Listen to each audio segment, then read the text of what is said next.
What if I told you that one of the world's biggest sportswear brands didn't grow by advertising, celebrity deals, or massive discounts, that it quietly outsold Nike in women's activewear just by doing things completely differently?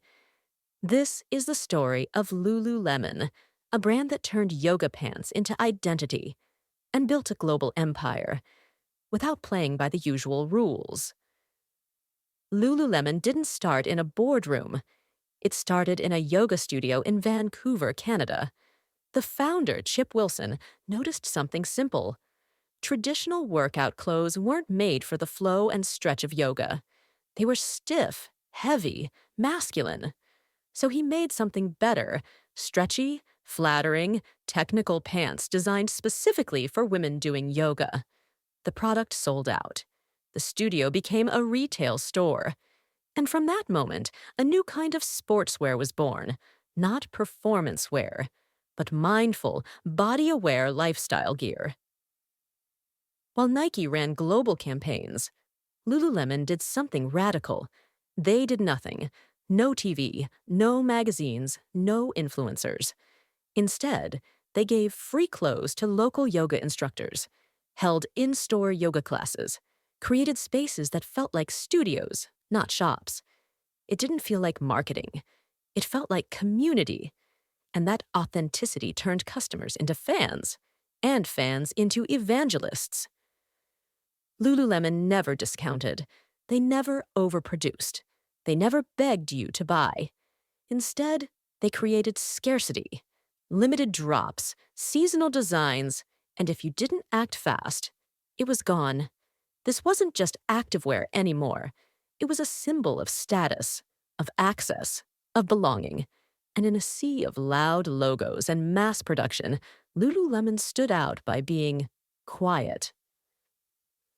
Everything about Lululemon whispered premium. The fabrics were engineered. The fit was precise. The packaging felt like skincare, not sportswear. Stores were filled with soft lighting, neutral tones, and calm energy. There was no shouting, just space to breathe. And the result?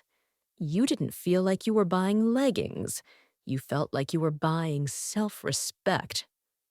Lululemon wasn't just selling clothes. They were selling a version of you, a better you, more grounded, more focused, more empowered. They didn't market through models. They let real customers tell the story. And in doing so, they created something far more powerful than a brand. They created a movement. And when the world caught on to athleisure, Lululemon wasn't following a trend. They were already there. So what about Nike? Nike still dominates men's performance sportswear. But in the women's market, Lululemon did something Nike never expected. They listened. While Nike focused on power, speed, and intensity, Lululemon focused on softness, strength, and self. And for millions of women, that shift made all the difference. By 2022, Lululemon surpassed Nike in women's activewear sales in North America.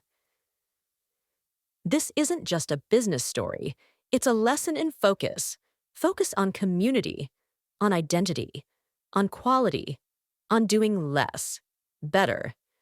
Lululemon didn't chase everyone. They found their people and built something real around them.